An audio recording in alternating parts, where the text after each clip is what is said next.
If a small flock of cartoon bluebirds didn't help you get dressed this morning, that just means you haven't yet listened to Fine Tuning with Jim Hill and Drew Taylor. No, the black dress slacks, please.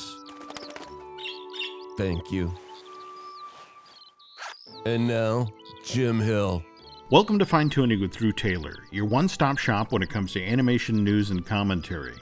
I'm Drew's co-host, entertainment writer Jim Hill, and we are recording this show on Friday, May 17th, right after Mr. Taylor has to scramble out the door for an afternoon of screenings. And you are seeing inside of one day two very big movies, things I actually want to see. Yeah, I'm seeing Brightburn, which is the James Gunn-produced kind of evil Superman story, and then I'm seeing Godzilla King of the Monsters.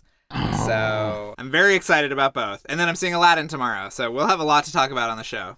Okay, all right, that's further on down the line. But speaking of stuff we talked on the show just last week, we were talking about the DuckTales programming event they were doing at the Disney Channel where they were showing 8 brand new episodes in 11 days.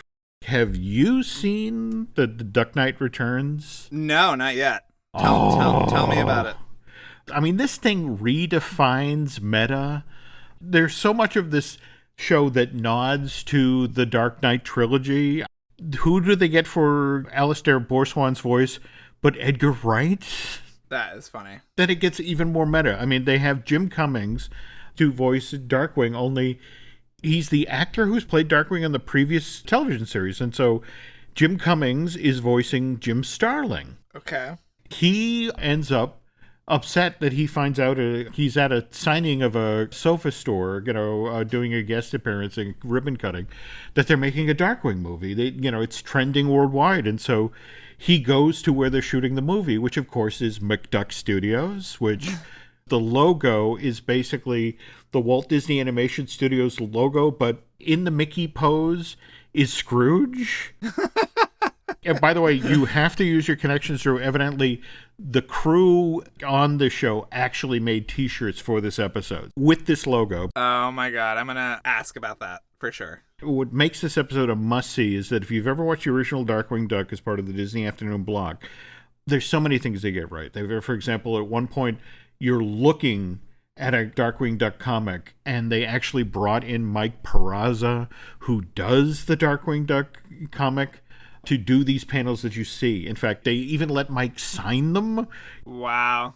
And there's a security guard in the show that's called Tad, and that's Tad Stone, the original producer of the show, and he gets to voice that character. And oh, that's awesome. you have to stay for the very last second because they fold Darkwing straight into the new version of DuckTales. And not only that, you get to watch the creation of one of Darkwing's arch rivals right on camera. It finally explains a character from the original show in such a way it's like, holy crap. But clearly, wow. Again, done by a bunch of people who loved the original series, respected it, but at the same time had some real fun with this. I mean, Darkwing Duck meets the Dark Knight trilogy. They have Megavolt in the show, but he's dressed as Bane. And then there's this great line where Darkwing at one point says, I have to work with this Joker. Lots of nods to the Chris Nolan movie and well worth checking out. So wow. If you haven't seen it, I know. I need to just binge all the new episodes. Same thing here. But you can go to Disney now and check that out. But speaking of things you need to watch, how did this get by me? Star and the Forces of Evil is ending? Yeah. This Sunday night. It's 7:30. I've been a fan of this series since it began back in January of 2015. And in fact, was lucky enough to get into the building like a year before the show launched. And they showed me what they had at that point. And it was so smart and so funny and had such wonderful production design. And only 4 seasons? I mean, Big Bang gets 12, Game of Thrones gets 8, but Star Wars and the Forces of Evil only 4? Well, I mean, that's one more season than we got of Gravity Falls, so just think about that. Or did Gravity Falls only got 2 seasons, right? That's true. Yeah. That's true. Yeah. True. Kind of breaks my heart, but on the other hand, I would love to see what Darren does next. Yeah, I mean, I became friendly with Darren when I was at Disney, and one day she brought me into her office, and she's like, this is the production map, the schedule. and the amount of overlapping episodes and all the things they have to coordinate, especially with 11-minute episodes, I feel like it gets even more complicated. Mm-hmm. So I think that you can only do these shows for so long, but I think it's great that they ended the show on her terms, and hopefully if Shout Factory is listening, they'll put together another beautiful box set like they did for Gravity Falls, and we can enjoy that. Excellent suggestion. Excellent suggestion. So you must have gotten the same heads up that I did about the Walt Disney Animation Studios Short Circuit program. Yeah, it's really interesting. Well, you can talk about what it is, and I'll tell you what I think is interesting about it. Back in January, we had Pixar announced its Spark Shorts program. And I can't help but notice that there's kind of a similar language to these programs. I mean, Pixar announced that Spark Shorts was an experimental storytelling initiative that welcomes new creative voices at Pixar and Animation Studios to share their stories. But here's the thing. Spark Shorts has supposedly been up and running since 2017, whereas Walt Disney Animation's Short Circuit program supposedly been around since 2016. When you were at the company, did you hear anything about this? I never heard anything about it, and I think it's so weird that they didn't publicize it until now. Mm-hmm. There are 20 of these shorts ready to go of the Short Circuit shorts. I mean, that's crazy. Oh, no, I agree. But again, just to sort of reinforce the parallels between these two programs, the Disney Short Circuit program says the goal of this innovative program is to take risks in both visual style and story, surface new voices at the studio, and experiment with new technical innovation. So that sounds a little bit like Paperman.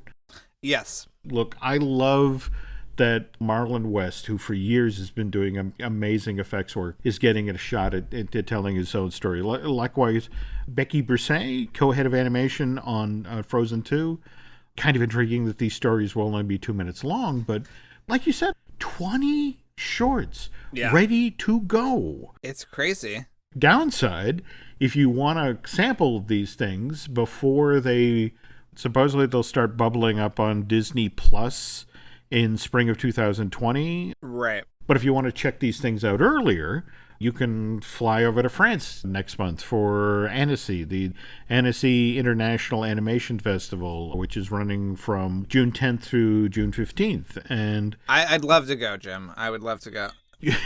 You're kind of a busy guy on the 15th, right? Oh, that's true. That's true. But anyway, so Spark Shorts, those are currently available on the Disney Pixar YouTube channel. But again, if you drill down to the original press release for that from January, they did also mention that these are headed over to Disney Plus. So long range, what's the thinking here? The notion you'll go there in addition to the latest films and all that, you'll have a file you can access of all these short pieces, or I guess it's going to be like the Sex, Love, and Robots on Netflix, I think, where there'll just be a short circuit button, and you'll press it and you'll get all the shorts, individual shorts there.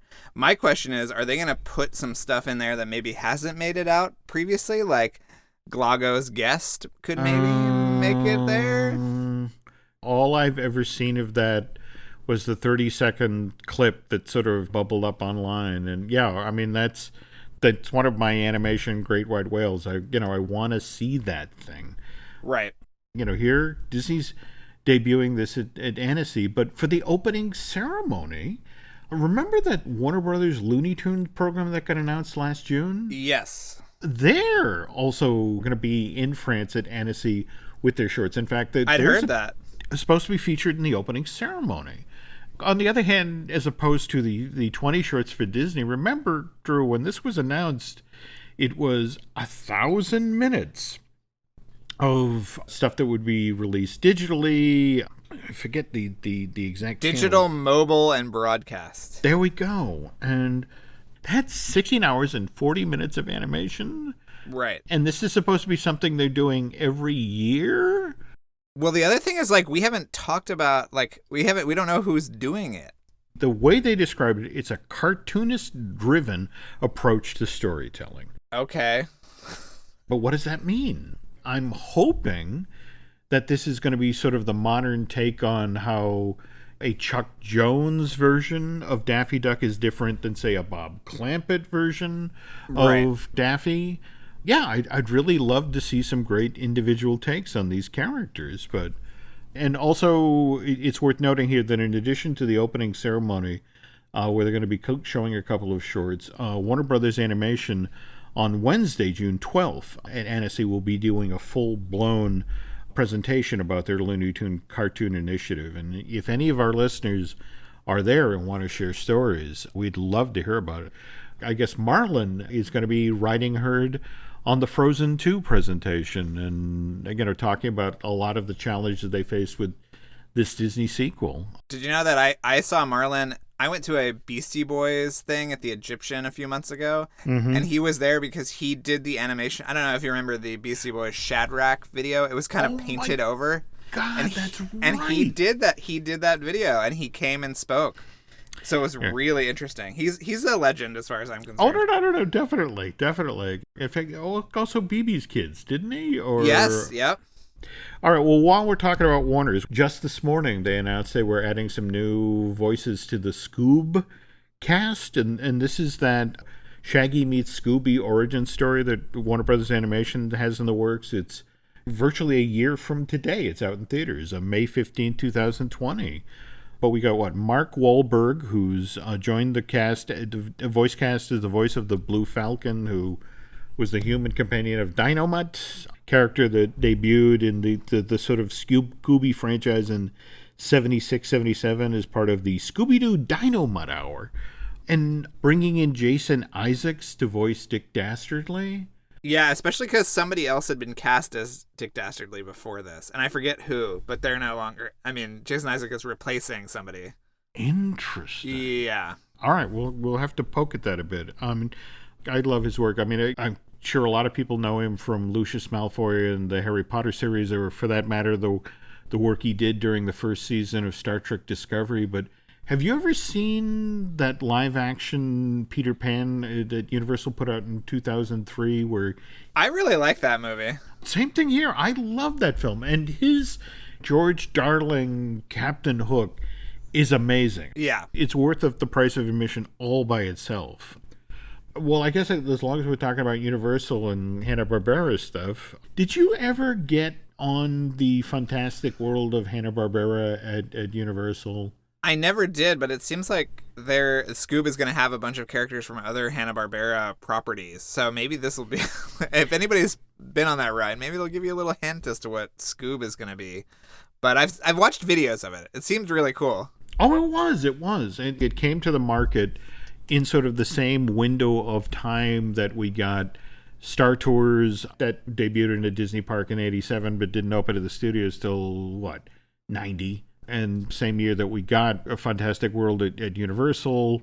And the year right after that we got Back to the Future. So with all these interesting takes on how to do a simulator ride, and what was fascinating was it was basically a collaboration between two effects animation studios. Rhythm and Hughes did the CG backgrounds, where they really did a great job of sort of reinventing the look of the Flintstones and the Jetsons and the original Scooby-Doo, Where Are You? But in 3D CG form. And then Sullivan Bluth did the animation. In fact, it's a credit to those guys who I guess were, kind of sitting around like, boy, we're doing a troll in Central Park. Do we have anything else to do while we're waiting? And they got this, but they did such a beautiful job with hand-drawn versions of these 1960s Hanna-Barbera characters. But as Drew mentioned, you can go online right now. You can see not only the actual ride film, but they actually have the pre-show, which is worth it alone, because at one point when Joe Barbera, the really for real Joe Barbera, is exiting the scene, he pulls his snagglepuss. He literally does the exit stage right. I'm sure people were thrilled about seeing Joseph Barbera on the big screen. I'm sorry. I'm old. I look forward to strange things. And speaking of looking forward to strange things, how long have we been waiting for the Rocko's Modern World and the Invader Zim movies? When were those announced? I feel like they were announced years ago. Because there was that great Rocco, like, sort of profile of the Rocco's Modern Life creator earlier this year that mentioned the movie, and it was like, oh yeah, I remember that. That was supposed to happen sometime. Yeah, and it just sort of, it went into sort of this void where I don't understand why Nick would have put these in production and then not gone forward with them. But, we've been waiting, well, what's going to happen? And finally this week, as part of the quarterly earnings call, no, wait a minute, it was the upfronts. They revealed that they had sold them to Netflix, and that Rocco's Modern Life, Static Cling, and Invader Zim entered the Floorpuss. I don't even want to know what that let's is. Let's not go there, yeah. Okay, but both of those are going to bubble up on Netflix, and they'll be available for viewing this summer. I don't have an exact date as to when they'll debut. On the other hand, I do have an exact date on when Disenchanted, the Matt Groening fantasy parody series, that also is on Netflix. I think you and I reviewed the first season last year or thereabouts. Yeah.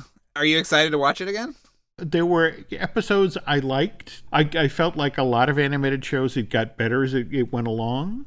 I'm definitely going to be intrigued to see where they go with this. But at the same time, what was it? I want to say October of last year, they renewed it for 2 more seasons. Oh, really? Yeah, scheduled to pop up on Netflix 2020, 2021. So I guess total of 40 episodes, whereas Rick and Morty got that amazing 70 episode renewal. Yeah. And again, speaking of upfronts, we just found out this past week that we now at least know the window when Rick and Morty is coming back. It's November. I don't have a date yet. Hey, I'll take a month. You know what I mean? Okay, I agree. Again, folks, we like to stay current. We like to stay on top of breaking news. And just today, over at Disneyland Paris, the walk-around version of Bo Peep, and again, this is the brand new iteration of the character that keys off of Toy Story 4, started meeting with guests. And I looked at the photo and immediately sent it to Drew. And what's your take on the character? I mean, it's interesting. It's an interesting combination of performer, because you and I had heard that there was going to be a face character, but it's not a face character. There's a mask or head or something. But yeah, at the same time, I guess if you figure that this character was going to be making appearances in the park alongside Woody and Jesse and Buzz, there was no way they could do it as a face character without then, I guess we got to do these other ones as face characters. But yeah, well, you came up with some interesting Toy Story 4 information too, right? There is a Toy Story 4 storybook. And in fact, just this past weekend, I was at Target and they have the entire Toy Story 4 aisle, which, by the way, I was looking, there is no Tinny toy yet. There is a toy, it's out there, but I don't think it's very well stocked. Oh, okay. Maybe your episode with Shelley about Tinny will make them put it on the shelf. But here's hoping. So what's happened is that someone has scanned this entire book and put it up online, and it's with this out there, and I'm really hesitant to start getting into specifics here because I don't want to spoil this movie for a lot of people, but I wonder how long Disney and Pixar are going to be able to keep this under wraps, particularly with all this material out there, because there's a huge change. A character that's been with the franchise since the beginning, they make a decision that really changes the series if it goes forward from this point.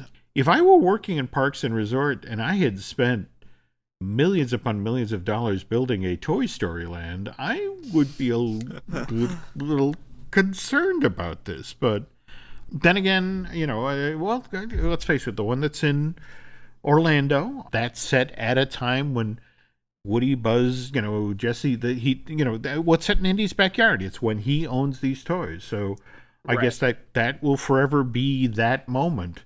But I guess people need to go into Toy Story 4 being ready for things to change. Right.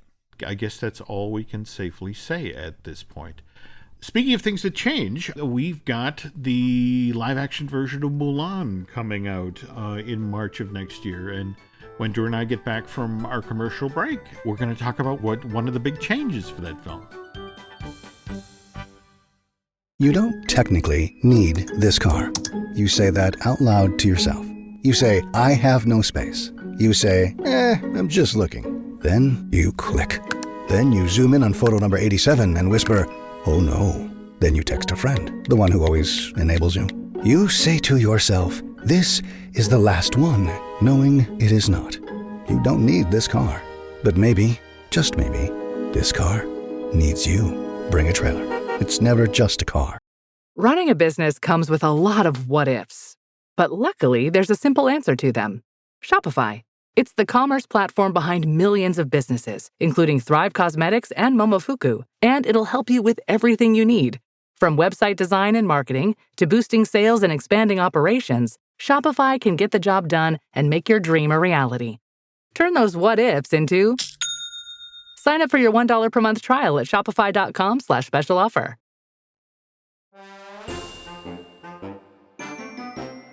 Okay, we're allowed to talk about this, right? With the live-action Mulan is minus a certain little red dragon. That is what I've heard from people at Consumer Products, is that there is no little red dragon. But that makes sense because this is a live-action film, and more to the point, it makes it that much more Mulan's story, that her success, that she's not being helped by Kiki or Mushu or that sort of thing, but the animated version of Mulan, which hit theaters back in June of 1998, it's a favorite Disney film of mine largely because it was mostly, like 99.999%, created at the old Feature Animation Florida building by the team there. It's true. And they won the right to do that after a couple of real setbacks. I mean, I don't know if you know the story, Drew, about the original Kill the Beast number from Beauty and the Beast.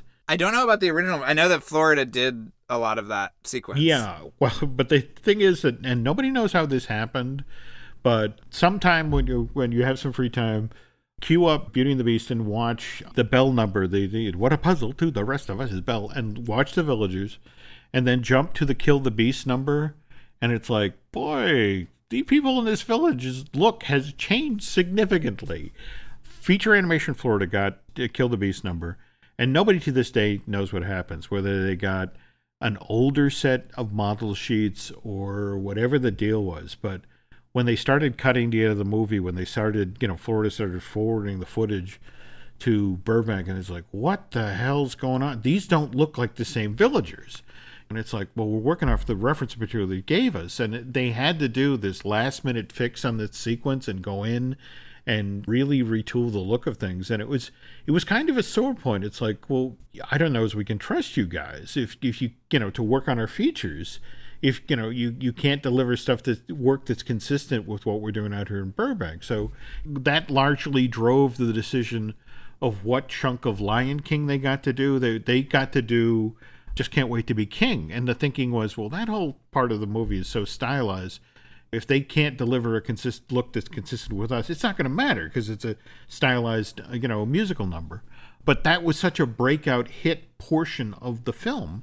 They're like, all right, well, okay, I guess we can give you guys your own feature. And that's how China Doll, that was the original name of Mulan. And then it was The Legend of Mulan. And wasn't it The Legend of Fa Mulan for a little while, too? Yes, it was. Yep.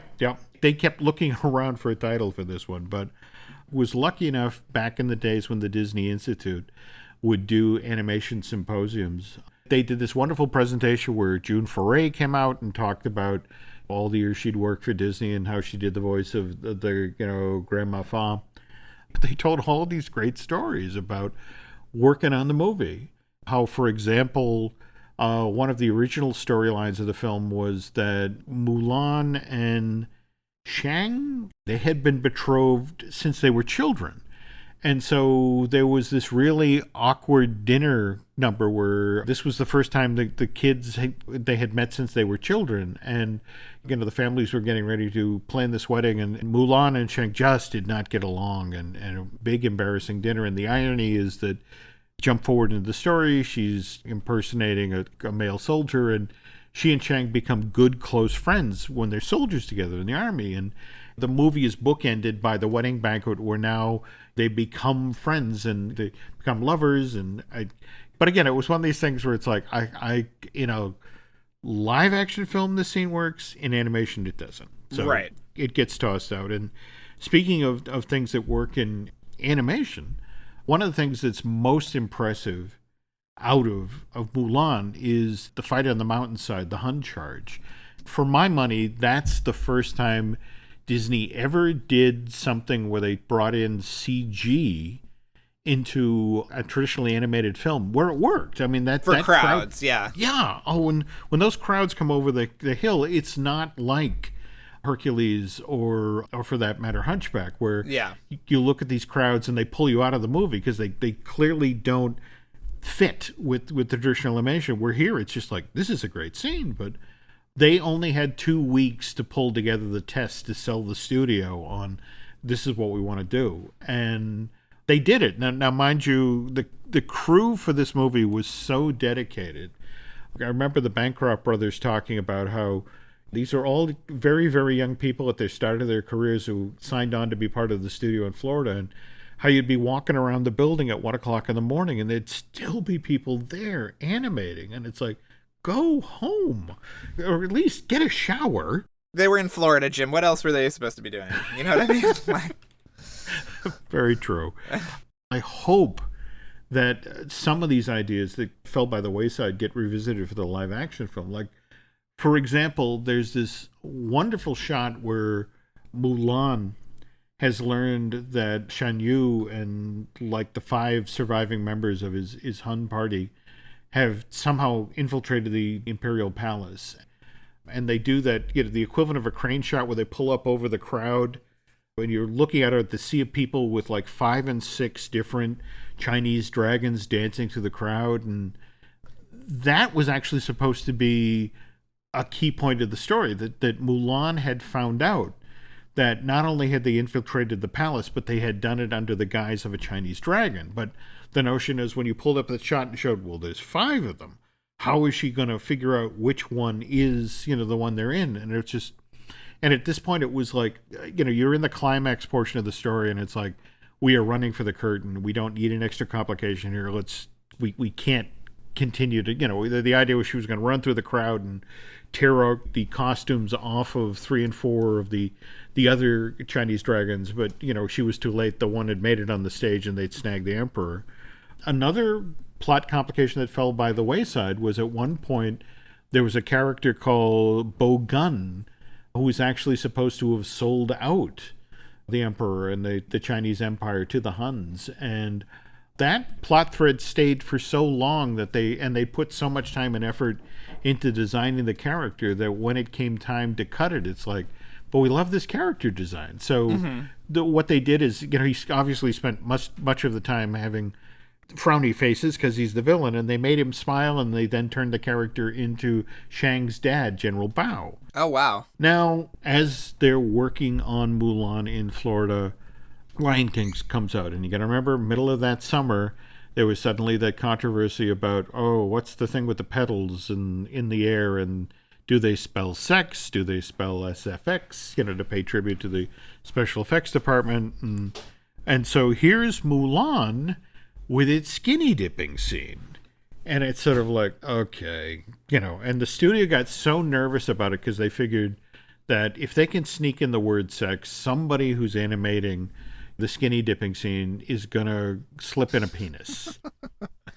The amount of people who have slipped in penises.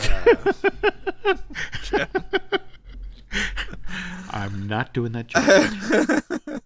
But this was the thing. They were so concerned about it that they made this decree, came down to Florida. It's like, the only people who can animate the characters in the scene are the actual supervising animators. Because the thinking was that if they do that, they'll know who to fire.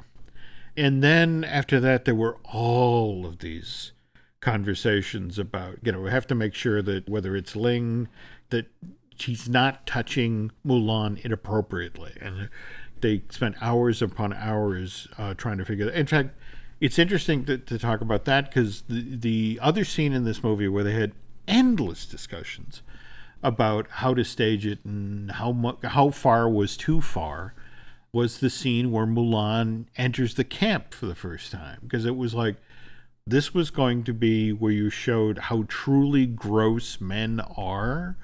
And they talked about at this animation symposium about, we had so many meetings about how to do the light the fart scene, where in the end now what you get is you see somebody sort of leaning over and someone coming up behind them with a candle, and then you cut to Mulan's face sort of looking horrified and hearing the fart noise off screen. Let's see, what else? Well, you were going to talk about the ending of Mulan.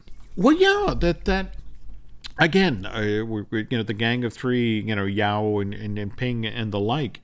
The scene at the end of the movie where the Emperor gives Mulan, Shan Yu's sword and the Emperor's crest and all that. But initially, this, as part of this scene, there was this elaborate goodbye with the Gang of Three characters. I mean, and it was on the level of the scene at the end of The Wizard of Oz where Dorothy says goodbye to the Cowardly Lion and the Tin Woodsman and the Scarecrow. I'll miss you most of all. And when they did a test screening of it, it's like, no, that's too long. And so they cut it out. And so the next version of the scene was these three characters standing in the background looking on respectively as after the Emperor gives, Mulan the sword and the crest, she hugs him and then gets on a horse and rides off. And now they get a note from the studio. No, they need to say goodbye to her. And so third time they got just long enough and just strong enough and beats and lines that it worked. Though during this period, Dennis Leary was the voice of the little short squat fighter character Yao. And for some odd reason they took him off the production, and this is when Harvey Fierstein came in. I've always heard it was because of he was doing the voice of Paka. Was that the little the stone? Yeah, the little stone idol. character. Yeah, from I want to say that was Nick Ranieri who animated that on Kingdom of the Sun. And when they cut that character, everyone in animation was like, he's such a great voice, and we got to find him. Got to find a place for him. So they found it in Mulan. And while we're talking about the end of the movie, they tried to give Mushu a far bigger moment at the end of the film. Because remember, when it started off, he was the disgraced family guardian, and he's finally redeemed himself and said, all right, you can be a guardian again. And what was supposed to initially happen at that moment was that all of the other guardians that we'd seen early in the movie, the ones that were up toward the top of the roof of the pagoda, came to life. They, came down and congratulated Mushu, welcomed him back into the club. And so they're playing this version of the movie back in Burbank, and it was Roy E. Disney who gave them the note. It's like, guys, we're 30 seconds away from ending this movie, and you've just introduced 7 new characters. And it's just no. And coupled with the fact that, for example, the Tiger Guardian was bouncing around like Tigger, and it's like, look, no, you need to find another way here, which is why you circled back around to the ancestors. And, that's why you got them instead. But that's kind of a Reader's Digest version of how Mulan mutated during its time at Walt Disney Animation Studios. And for me, it's going to be fascinating to see, the live action take on this material. Because, Drew, weren't you mentioning that they did what they were showing it on the lot and everyone was just blown away by how good this was? Yeah, I mean, I've heard this is like the live action movie to beat. It's supposedly just epic and has just an amazing scale to it. I cannot wait to see it. I think if we've been feeling a little bit of fatigue, let's say, of the Disney live action movies, that this will give it a shot in the arm. That's my hope. And speaking of epic things, What's going on with Light the Fuse? What have we got going well, on there? We finished our second episode with Barney Berman, who is the makeup guy from Mission Impossible 3, and he lets us in on a little detail that you would like, and you should share with Dan Z, that the bizarre sequence from Force Awakens was actually originally intended for J.J. Abrams' Star Trek 2009. No! And that is just one of many anecdotes you will find and fascinating about this in this interview. So check that out on Light the Fuse. Ooh, okay. Yeah. Well, no. Even if you're not a Mission Impossible fan, this is a podcast you want to listen to, folks. Great story. And a wonderful interview you do, Drew. Thank you. And on my side of the fence, we got the Disney Dish podcast I do with Len. We got the Looking at Lucasfilm podcast there I do with Dan. Dustin Fuse and I do the Universal Joint podcast. And of course, we have the Marvel Us Disney podcast. And also the I Want That with Michelle Valladolid, who, yes, you're right, Drew.